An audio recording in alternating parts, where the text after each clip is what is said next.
कैसे हैं आप सब लोग। उम्मीद है शानदार जिंदाबाद जबरदस्त होंगे।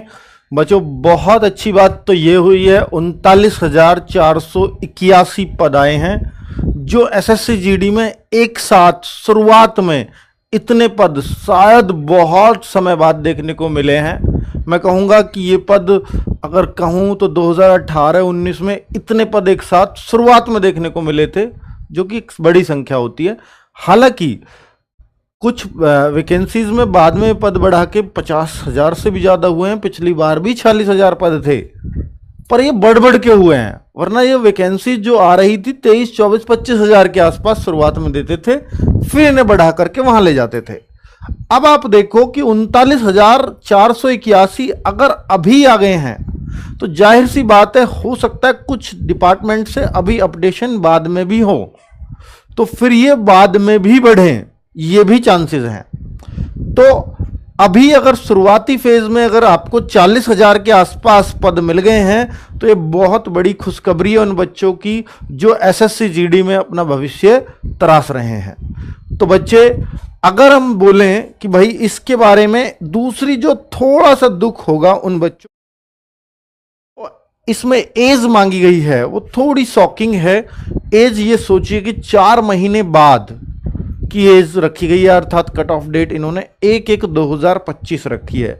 तो जो भी एज लेंगे वो 1/1/2025 को कैलकुलेट करेंगे।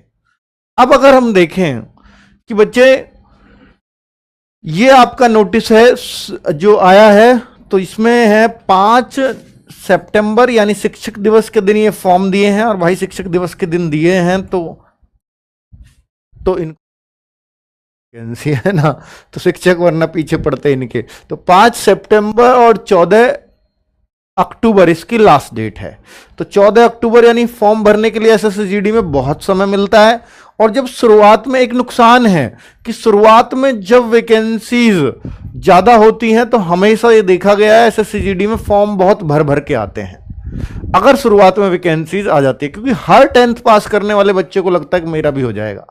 40,000 वैकेंसीज हैं तो भाई फॉर्म बहुत आएंगे, लेकिन फॉर्म अगर वैकेंसी देख करके बढ़ते हो तो जाहिर सी बात है कि उस बच्चे की वो भीड़ बढ़ेगी। वो अगर वैकेंसी, किसको ये लगता है कि नहीं ये 40,000 फॉर्म होंगे तो मैं भरूंगा फॉर्म, और 10,000 होंगे 20,000 होंगे तो मैं नहीं भरूंगा।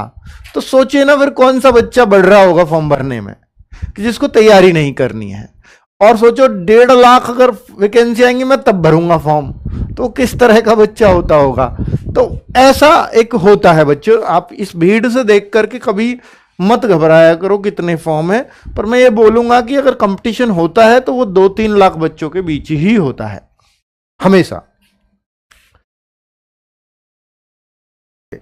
और देखिए इसमें अगर मैं window for application form correction, तो करेक्शन की बात करें तो 5 नवंबर, 6 नवंबर, 7 नवंबर, काफी समय बाद करेक्शन विंडो खुल रही है। 14 अक्टूबर के बाद सीधा 5 नवंबर, यानी तब तक स्क्रूटनी वगैरह कर लेते होंगे एप्लीकेशंस की, उसके बाद ये करेक्शन विंडो खोलते हैं। और ये सबको मालूम है कि जो एग्ज़ाम होगा वो टेंटेटिवली शेड्यूल है। इसका मतलब ये है थोड़ा आगे पीछे किया जा सकता है, अर्थात जनवरी फरवरी।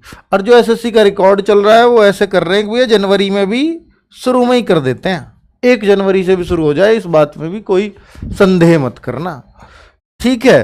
तो अगर 1 जनवरी से शुरू हो जाता है फॉर्म तो जाहिर सी बात है कि फिर आप अपनी जो कैलकुलेशन है एग्जाम की 1 जनवरी के हिसाब से ही लगा के चलें। एसएससी का रिकॉर्ड इस तरह का चला हुआ है। अब अगर हम देखें कंप्यूटर बेस्ड एग्जामिनेशन, ये जो होगी ये अभी पिछले 2-3 सालों से शुरू किया है इन्होंने। 15 लैंग्वेजेस में पेपर ले सकते हैं। 15 लैंग्वेज, देखो कितना बड़ा पेपर होता होगा। ये एमटीएस और जीडी में ही ऐसा है कि 15 लैंग्वेज में पेपर लिया जाता है। English, Hindi and 13 regional language, तो टोटल 15 हो गई हैं। तो 13 रीजनल कौन कौन सी है? असम में भी, असमी में भी पेपर होता है। इनका जोर इस बात पे है कि हम हर स्टेट से बच्चा सेलेक्ट कर पाए, केवल ये नॉर्थ वाले स्टेट ही ना आए इसलिए इन्होंने स्टेट वाइज कट ऑफ लगाना शुरू किया। वरना क्या होता था कि पहले कंबाइंड कट ऑफ लगती थी और जो हिंदी वाली बेल्ट थी ऑलमोस्ट इसी के बच्चे सब आ जाते थे। तो इन्होंने बोला कि नहीं, हम सब राज्यों को अलग अलग आरक्षण देंगे और उस हिसाब से एमटीएस और जीडी में उस तरह से जाने। हालांकि एमटीएस में तो अभी दूसरे तरीके से लग सकती है कि आप जो है कहीं भी भर सकते हो किसी भी स्टेट में, पर यहां ऐसा नहीं है। यहां आपको फॉर्म अपने ही स्टेट में भरना है। ठीक है, तो भैया कौन कौन सी आप देख ले, बंगाली, गुजराती, कन्नड़ जो अपनी 22 लैंग्वेज है उनमें तो है ही, पर कुछ लैंग्वेज उनमें छोड़ दी हैं। कोंकणी, मलयालम, मणिपुरी और मराठी, उड़िया, पंजाबी, तमिल, तेलुगु एंड उर्दू, इनमें आपका पेपर आ सकता है अगर आप चॉइस दोगे तो। और अगर आपने कोई चॉइस नहीं है तो हिंदी और इंग्लिश दोनों में सबका पेपर आएगा ही आएगा। ठीक है, और जिन्होंने ये चॉइस दी है तो इंग्लिश प्लस ये लैंग्वेज में आएगा, फिर हिंदी नहीं आएगी, हिंदी ऑप्शनल है। और ये बच्चे जो इन्होंने दिया है कि फिजिकल स्टैंडर्ड के बाद आपका जो डिटेल मेडिकल होता है उस पे ही हम डॉक्यूमेंट वेरिफिकेशन करेंगे, यानी मेडिकल के टाइम पे। पर इस बार क्या हुआ, और ये जो मेडिकल वगैरह है इन्हें कौन शेड्यूल करेगा, इसको सीएपीएफ कराएगी, अर्थात पैरामिलिट्री फोर्सेस जैसे सीआरपीएफ कराती है, तो सीआरपीएफ ही इसको कंडक्ट कराएगी। इसको एसएससी से कोई मतलब नहीं है, इससे संबंधित बातें आप उनसे पूछना। डीएमईओ, आरएमईओ सब वो खुद सीएपीएफ कराते हैं खुद। तो ये कहते हैं हम तो बस रिटर्न का रिजल्ट देते हैं फिर इनको सौंप देते हैं, तो मेडिकल भी ये कराएंगे, फिजिकल भी ये कराएंगे आपका। और जैसे इन्होंने डिसीजन इस बार लिया है, जो 2024 की भर्ती चल रही है जिसके फिजिकल 23 सितंबर से होने वाले हैं, तो उसमें इन्होंने ये किया है कि भैया बच्चे को बुलाएंगे 2-3 दिन के लिए, तो उसमें ही फिजिकल भी, नापतोल भी, मेडिकल भी, डॉक्यूमेंट वेरिफिकेशन भी, रीमेडिकल भी, सब साथ करके और बच्चे को कर देंगे फाइनल। तो अब कट ऑफ 2 बार लगने लगेगी। एसएससी जीडी की 3 कट ऑफ लगती थी पहले, अब 2 ही लगा करेंगी। एक तो आपके रिटर्न के लिए कि भैया कितने पे किसका हुआ, फिजिकल के लिए क्वालिफाई, और वो फिजिकल नहीं, वही मेडिकल, वही सब कुछ हो रहा होगा। और फाइनल कट ऑफ लगेगी फिर बाद में, जितने बच्चों के फिजिकल मेडिकल सब कुछ पास है वही सेलेक्ट है, वही ज्वाइन कर रहे हैं फिर। तो ये अच्छा भी है। 3 कट ऑफ से बच्चा बावला हो जाता था, मैं मेडिकल के लिए क्वालिफाई होऊंगा नहीं होऊंगा, फिर फाइनल के लिए होऊंगा या नहीं होऊंगा, तो ऐसी बहुत सारी समस्याएं आती थी। चलो, तो बच्चे को अब 2 ही कट ऑफ देखनी पड़ेंगे। अब यहां पर अगर हम देखें फॉर्म करेक्शन की बात तो मैं पहले कर चुका हूं। फीस, जो फॉर्म भरने की फीस है वो 100 रुपीज है। उसमें भी किसी भी कैटेगरी वुमेन कैंडिडेट होगी तो कोई फीस नहीं लगेगी फॉर्म की, और एससी, एसटी और एक्स सर्विसमैन होंगे तो ये भी, चाहे मेल हो या फीमेल, तो खैर सभी कैटेगरी की, और मेल इन कैटेगरी के भी फ्री होंगे फीस से, यानी 0 फीस लगेगी। ये फीस फिर लगी किसकी, जनरल, ओबीसी और ईडब्ल्यूएस वाले लड़कों की सिर्फ। ठीक है, बाकी किसी को फीस नहीं देनी। हाँ, और कुछ इधर रहा नहीं। नेक्स्ट है कि भाई एजुकेशनल क्वालिफिकेशन एज ऑन 1/1/2025, इसको इन्होंने कट ऑफ डेट माना है और ये कहते हैं कि भैया 1/1/2025 को हमें 10th सर्टिफिकेट आपके हाथ में चाहिए। इससे पहले आपके, इस डेट से पहले आपके हाथ में होना चाहिए। और इससे पहले तो यार सबके हाथ में ही होगा, वही फॉर्म भर पाएगा, उसी की एज होगी। ठीक है, अब 1/1/2025 यानी कट ऑफ डेट इसको इन्होंने बनाया है, इसी के अकॉर्डिंग सारे डॉक्यूमेंट्स चलेंगे। अब ये वैकेंसीज अगर आप देखना चाहो कितनी कितनी वैकेंसीज है, तो आप देखो बीएसएफ में एससी, ये हर कैटेगरी वाइज भी दी है, मेल की कितनी है, फीमेल की कितनी है। तो इसमें जो एवरेज आता है वो ये 10% के आसपास ही फीमेल की जो है वैकेंसीज होती हैं। जैसे आप देख रहे हो 35,612 लड़कों की और 3869 लड़कियों की, टोटल 39,481 पोस्ट बनी है। और अभी एसएसएफ वगैरह की जुड़ गई हैं, लेकिन अगर आप एसएसएफ और एनसीबी में देखो दोनों में है वैकेंसी, पर केवल 35 और 22 वैकेंसीज हैं। हो सकता है ये बढ़े, क्योंकि एसएसएफ की 200, 250, 300 तो आती ही थी, शुरू में 400 भी आई है वैकेंसी। लेकिन अगर ये रहेंगी तो एसएसएफ का कंपटीशन किस लेवल का गया आप सोच लीजिए। एसएसबी में भी काफी कम पोस्ट देखने को मिली है, ये भी हजारों में होती हैं, 819 ही मिली है। असम अब और में लगभग ठीक है, जैसे सबसे ज्यादा बीएसएफ में 15,654, इसमें बढ़ने की उम्मीद कम रहेगी। सीआईएसएफ में भी बढ़ने की उम्मीद कम रहेगी, ऑलमोस्ट ठीक है। सीआरपीएफ में 11,000 आने के बाद भी बढ़ने की उम्मीद रहेगी क्योंकि सबसे बड़ी फोर्स है। आईटीबीपी ऑलमोस्ट हर बार से ज्यादा है इस बार आईटीबीपी में। असम राइफल में भी ठीक ठाक पोस्ट हैं, तो जो बढ़ने की उम्मीद रहेगी वो वहां रहेगी। और कितनी कितनी बढ़ेंगी ये तो अभी कुछ भी नहीं कहा जा सकता, या आप अपने दिमाग में ये तो बसा ही लीजिए कि 40,000 के आसपास पोस्ट है, वो भी कम नहीं है। ठीक है, बढ़ेंगी नहीं बढ़ेंगी ये भविष्य का मैटर है, इसको हम अभी नहीं कहें तो ज्यादा बेहतर है। यहां बच्चे एज का बहुत बच्चों को इसमें थोड़ा मलाल होगा और होना भी चाहिए भाई। 18 से 23 तो एक तो एज लेते हैं, ये तो सबको पता है, इतना ही लेंगे। 18 से 23 लेते हैं, लेकिन ये एक 25 को मांगी है, मांगनी तो एक 24 को चाहिए। हालांकि ये इन्होंने इसलिए मांगी है, एसएससी जीडी भर्ती 2025 इसका नाम दिया इन्होंने, ये 2025 नाम दिया इसलिए इन्होंने एक 2025 को मांगी है। ठीक है, अब ये भर्ती आई है यार इसमें, अब सोचिए सितंबर 2024 में, अब वो डेट आई नहीं है, उसको ये एज मांग रहे हैं। वैसे ये थोड़ी सी एज लेते हैं तो ये और जवान चाहिए इनको, लोग पता नहीं कैसे। ओबीसी वाला बच्चा 26 साल तक फॉर्म भर सकता है, 18 से 26, और एससी एसटी वाला 18 से 28 साल तक फॉर्म भर पाएगा। और ये जो है ना इन्होंने दिया है कि लेटर देन, देखिए ये जनरल वाले बच्चे के लिए लिखी हुई होती है कि इसके बीच एज होनी चाहिए 2/1/2002 से 1/1/2007 के बीच का बच्चा फॉर्म भर पाएगा। अगर मैं यहां पर ओबीसी वाले की बताऊं तो 2/1/1999 अगर आपकी डेट ऑफ बर्थ है तो आप फॉर्म भर दोगे, यहां तक है। और अगर आप SC ST के हो तो 2/1/1997 से इसके बीच में होने चाहिए। ठीक है, तो भाई आपके 98 है, 99 तो SC में तो भर दोगे, ST में भर दोगे। ओबीसी में 99 वाले सारे फॉर्म भर देंगे, 1999 वाले, बस 1 जनवरी को जिसका बर्थ है वो नहीं भर पाएगा। ठीक है, चलिए, और 1/1/2007 तक वो भर सकता है आगे। हालांकि कुछ में 5 साल की छूट है, तो कहीं 8 ईयर्स की भी छूट है। तो ये जो 1984 में रायट में लोग मारे गए थे जिनके घर वाले, तो उनको छूट दी गई है। और चिल्ड्रन डिपेंडेंट हैं जो 1984 और गुजरात में 2002 के दंगों में जिनकी फैमिलीज डिस्टर्ब हुई हैं, उनके लिए SC ST में छूट दी गई है। एज की ये छूट बनाई है इन्होंने। क्या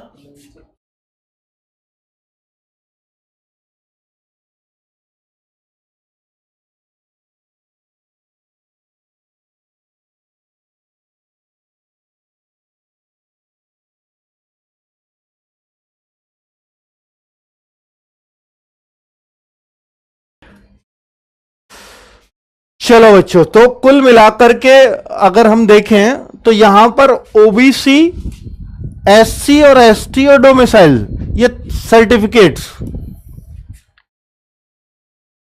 इन सबको सर्टिफिकेट्स ऑल इंडिया बेस्ड चाहिए होंगे। All India based, all India based मतलब अगर आप ओबीसी यूपी का ही बनवा लेते हैं या अपने स्टेट का बनवा लेते हो, भाई नहीं चलेगा। आपको ये सेंट्रल लिखा होना चाहिए। नहीं बने हैं बनवा लीजिए, वो कहते हैं बनवा लीजिए, हमें कट ऑफ डेट चाहिए 1/1/2025 से पहले आप बनवा लीजिए। वो उन्होंने कट ऑफ डेट दी है, हालांकि इसमें मुझे और देखना पड़ेगा, ठीक है, कि कट ऑफ डेट के पहले ही मांगे या नहीं। पर ये जो है SC सर्टिफिकेट भी, ST सर्टिफिकेट भी, हालांकि डोमिसाइल जो है वो कभी सेंट्रल का नहीं बनता, वो अपने स्टेट का ही बनता है। ठीक है, और स्टेट का ही इनको चाहिए। और असम वगैरह में इसको PRC बोलते हैं, परमानेंट रेजिडेंस सर्टिफिकेट। ठीक है, और बहुत सारे स्टेट में इसको डोमिसाइल सर्टिफिकेट बोलते हैं। तो भाई ऐसा मत करना किसी भी सूरत में। बहुत सारे बच्चे इधर के असम के कागज बनवाने के जुगाड़ में लगे कि वहां की कट ऑफ ये हो जाएगी वो हो जाएगी, तो भाई अब ऐसे पहचानने लगे हैं। वो आपसे वहां की लैंग्वेज भी बुलवाएंगे, वहां से के लोग आपसे असमिया में बात करेंगे, तो आपको 1 मिनट में पकड़ लेंगे वो, और पकड़ के सीधा जेल है। तो इन चीजों में मत पड़ो, बजाय मेहनत कर लो उसके, बहुत बेहतर रहोगे। EWS सर्टिफिकेट को लेकर के बहुत सारे बच्चे कंफ्यूज रहते हैं, तो EWS सर्टिफिकेट के लिए बता देता हूं कि 2024-25 का चलेगा। फाइनेंशियल ईयर 2024-25 कब से माना जाएगा? 1 अप्रैल 2024 से लेकर के और 31 मार्च 2025 तक यही फाइनेंशियल ईयर काउंट होगा। तो इसके बीच में बनवाया है तो कोई दिक्कत नहीं है। और ये किस आधार पर बनता है? आपका जो इनकम सर्टिफिकेट है आपके फादर का या आपके परिवार का 2023-24 के इनकम सर्टिफिकेट पर अगले साल का ईडब्ल्यूएस जारी होता है। ये सब यहां लिखा हुआ है। इनकम सर्टिफिकेट इनको नहीं चाहिए, इनको ईडब्ल्यूएस इस बीच का चाहिए। 1 अप्रैल से बाद का बना हुआ होना चाहिए 2024। ठीक है, आगे बात कर लेते हैं। एनसीसी के मार्क्स हैं क्या? जी हां, एनसीसी के अब ये जो मार्क्स हैं ये आपके एग्जाम के मार्क्स में ही जोड़ दिए जाते हैं। एसएससी तुरंत जोड़ देती है इसको, एग्जाम प्लस एनसीसी। और यही कारण है जो आपकी कट ऑफ ना, मतलब बच्चों के जो मार्क्स हैं 160 में से 160 से ज्यादा आने लगे हैं। अब इस बार पिछली बार देखोगे ना 160 में से 167, 166, 165 बहुत ढेर बच्चों के मार्क्स हैं। मैं बता रहा हूं 84 बच्चों का डेटा हमारे पास है जिनमें 160 में से 160 से ज्यादा मार्क्स हैं। जिन बच्चों के 84 बच्चे, और इससे ज्यादा भी हो सकता है 10-5 बच्चों ने हमें डेटा भी ना दिया हो। सब हो सकता है वो 10-5 उनमें से हमारे स्टूडेंट भी ना रहे हों। भाई जो हमें कौन डेटा दे रहा है? जो हमारे स्टूडेंट्स हैं, हमसे टच है, हमारी वीडियो देखते हैं। ठीक है, अब बच्चे एनसीसी सर्टिफिकेट में क्या होता है कि ये 5% मार्क टोटल मार्क्स का पूर्णांक का, 160 का 5% 8 नंबर, 160 का 3% 4.8, 160 का 2% 3.2। अब आपके पास कौन सा सर्टिफिकेट है चेक कर लीजिए। उतने मार्क्स आपके रिटर्न के मार्क्स में नॉर्मलाइज करने के बाद जोड़े जाएंगे। ठीक है, तो क्लियर। आगे अगर देखें कि सर एग्जाम में क्या आएगा, तो एग्जाम में सबको पता ही होना चाहिए कि भैया आपको रीजनिंग आएगी 20 मार्क्स की, 20 क्वेश्चन 40 मार्क्स के। जीएस आएंगे 20 क्वेश्चन 40 मार्क्स के। और मैथमेटिक्स आएगा केवल अर्थमेटिक, एलिमेंट्री मैथमेटिक्स उसको ही लिखते हैं, 40 मार्क्स। और इंग्लिश और हिंदी में से आप कुछ भी कर सकते हो, एक जो आपकी चॉइस करे। और आरडब्ल्यू से जुड़े हो तो हर बच्चा ये चाहता है, चाहे वो बंगाल का हो, चाहे वो महाराष्ट्र का हो, वो यही चाहता है, या उड़िया का हो, या उड़ीसा का हो, मतलब गुजरात का हो। हर बच्चा जो आरडब्ल्यू से जुड़ गया वो हिंदी ही लेता है। इंग्लिश भी हम आपको कराएंगे क्योंकि कुछ बच्चे तो कंफर्टेबल ही नहीं होते हिंदी में, इसलिए हम इंग्लिश की भी क्लास कराएंगे, उसकी टेंशन आप मत लो। पर भाई अगर आप पूरे में से पूरे मार्क्स चाहते हो तो उसका रिकॉर्ड आरडब्ल्यू पे सबसे ज्यादा हिंदी का रहा है। इंग्लिश पे मैं मान सकता हूं कोई बच्चा 20 में से 16 क्वेश्चन सही करे, 17 करे, 20 में से 20 वो आपकी मेहनत पे डिपेंड करेगा। लेकिन हिंदी में हम आपको जबरदस्ती सही करवा देंगे। ठीक है, अब आपका फिजिकल की बात करूं तो 5 किलोमीटर की रनिंग 24 मिनट के अंदर है लड़कों के लिए, 1600 मीटर 8.5 मिनट में है लड़कियों के लिए। और ये 16 किलोमीटर लड़कियों के लिए अगर आप लद्दाख रीजन से हैं, सॉरी हाँ ठीक है, लड़कों के लिए 7 मिनट में 1600 मीटर भी है अगर आप लद्दाख से हैं। ठीक है, और अगर लड़कियां हैं लद्दाख से तो वो 800 मीटर उनके लिए 5 मिनट में है, क्योंकि वहां रनिंग के लिए वो ठंड का स्थान है, उतनी प्रैक्टिस वो लोग नहीं करते, इसलिए उनको छूट मिलती है लद्दाख रीजन वाले बच्चों को स्पेशली। और अगर बात कर लूं कि भाई हाइट कितनी नापी जाती है, देखिए एसएससी जीडी में अगर फिजिकल की बात करूं तो फिजिकल के नाम पे सिर्फ रनिंग है, न long jump, high jump, beam, गोला फेंक, कुछ नहीं है, केवल रनिंग। और फिजिकल की बात करता हूं तो 170 सेंटीमीटर हाइट होनी चाहिए नॉर्मल बच्चे की, और एक फीमेल की 157 सेंटीमीटर हाइट। अब इसमें अगर एसटी का मेल है, एसटी कैटेगरी ओनली एसटी, तो 162.5 हाइट चल जाएगी, फीमेल में 150 सेंटीमीटर हाइट चल जाएगी। और भाई ये यहां भी all scheduled tribe of north eastern के अगर एसटी हो तो और भी कम हाइट चल जाएगी। और अगर लेफ्ट विंग और एक्सट्रीम, ये सबके लिए भैया अपना अपना चुन लेना, कुमाऊं, गढ़वाली अगर इस तरह के हो तो ये हाइट चलेगी। और जो नॉर्दर्न स्टेट के हैं, अरुणाचल प्रदेश, मणिपुर के, उनकी हाइट ये चलेगी। ठीक है, ये सब के लिए, केवल एससी एसटी नहीं है, ये सब के लिए। एसटी की बात वहां तक हो गई, 3 कॉलम तक। चेस्ट में भी छूट मिलती है, नॉर्मल एरियाज के लिए 80 सेंटीमीटर कम से कम चेस्ट, और फुला के 5 का फुलाव 80 से 85 कह सकते हो। एसटी के लिए यहां भी छूट है, चेस्ट में भी। ऐसी लेह लद्दाख के लिए, वो सॉरी लद्दाख डोगरा वगैरह के लिए छूट है, अरुणाचल प्रदेश मणिपुर वगैरह के बच्चों के लिए भी उस हिसाब से छूट दी गई है, किसमें, चेस्ट में। और वेट जो है वो आपकी हाइट के अकॉर्डिंग होना चाहिए, वो मेडिकल के टाइम पे नापा जाता है हर बच्चे का। ये बच्चे आपको ना फॉर्म में ये चूज करना पड़ेगा कि आप कौन सी पोस्ट पहले भरना चाहते हो, पोस्ट प्रीफरेंस। और मैं आपको बता देता हूं बच्चों कि देखिए एसएसएफ, बहुत सारे बच्चे इसको पहली चॉइस, देखिए चॉइस इनके कोड हैं, सबसे पहले आप एच भरेंगे एसएसएफ। अब बहुत सारे बच्चे कहेंगे सर इसमें तो वैकेंसी ही नहीं है, आप इसे क्यों भरवा रहे हो? भाई वैकेंसी नहीं है, आपके नंबर अच्छे आ गए, बहुत अच्छे आ गए तो ये मिल जाएगी कम वैकेंसी पे भी। और अगर कम आए तो फिर ये ना मिलके आपकी दूसरी चॉइस मिलेगी, दूसरी में भी कम है तो तीसरी मिलेगी, तीसरी में भी कम है तो चौथी मिलेगी। तो आप वो भरो जो आपको पसंद है, जो सबसे अच्छी लगती है, उसकी चिंता मत करो किसमें कितनी वैकेंसी है। तो एच, इसके बाद जी भर देना। एनसीबी भी बहुत पसंद है, हालांकि इसका ग्रेड पे थोड़ा कम होता है पर नौकरी बढ़िया है, आराम फरमाने की चाहिए। तो ये दोनों बाकियों से अलग है, जिस तरह की नौकरी, जिस तरह की टाइट शेड्यूल इनका होता है, इनसे अलग ये दोनों हैं, इसलिए मैंने ये भरवा दी। और आजकल बच्चों को आराम पसंद है, इसलिए मैंने ऐसा सोच के भरवाई है। बाकी आपको ड्यूटी करना पसंद है तो उनमें से बीएसएफ चुन लीजिए। तो अब अगर बात करता हूं कि इनमें कौन सी और आराम पसंद की चाहिए आपको, तो भैया बी, सीआईएसएफ। ठीक है, इसके बाद और सर थोड़े कम आराम की बता दो, पर बता दो डी, ये देश सेवा की है, आराम की नहीं है। और जो इस फॉर्म को भरने की सोच लेता है वो देश सेवा तो कर रहा है, करना चाह रहा है। ठीक है भाई, तो ये डी है, मतलब मैं बता रहा हूं जिसमें थोड़ा टाइम मिल जाएगा, ड्यूटी में थोड़ा रिलैक्स मिल जाएगा, आराम की तो ये नहीं है। आगे अगर बात करूं भाई, फिर आप भर सकते हो आईटीबीपी, असम राइफल, सीआरपीएफ और बीएसएफ। अच्छा ठीक है, तो भाई सीआरपीएफ भरते हैं इसके बाद बच्चे। फिर इसके बाद देखो बीएसएफ तो मिल ही जाएगी क्योंकि उसमें पोस्टिंग बहुत है और सबसे पीछे बच्चे इसको ही भरते हैं। तो इसमें आप असम राइफल, आईटीबीपी, अगर आप आर्मी की वर्दी पसंद है और परमानेंट नौकरी चाहिए, आर्मी जैसी वर्दी चाहिए, तो असम राइफल ले सकते हो। तो यहां अगर उस तरह के हो तो असम राइफल भर दीजिए, और फिर आईटीबीपी, बीएसएफ, जो भी आपको इसमें भरना है, वो लास्ट की 3 को तो आप अपने हिसाब से मॉडिफाई कर लेना। ठीक है, यही सब, मतलब इन पोस्ट को अपने हिसाब से देख सकते हो कि कुछ भी हो सकती है, पर इनको ज्यादातर बच्चे यही भरते हैं। तो मैंने आपको एक पोस्ट प्रेफरेंस का एक आइडिया दे दिया है। ठीक है, फोटो जब आप लगा रहे हो तो इतना जरूर ध्यान रखना भैया, पीछे जो प्लेन बैकग्राउंड होना चाहिए, क्योंकि आजकल वीडियो में लगता है ऐसे फोटो, तो भाई ऐसा कोई बैकग्राउंड ना आए, पीछे दीवार हो तो वाइट दीवार हो या पर्दा लगा लेना। ऐसे मुंह इधर को करके नहीं है, अंधेरा नहीं होना चाहिए, चश्मे नहीं होने चाहिए, और एक हाथ से सेल्फी लेकर के ऐसा नहीं हो रहा होना चाहिए। ठीक है, ऐसे बिल्कुल ये लेना है।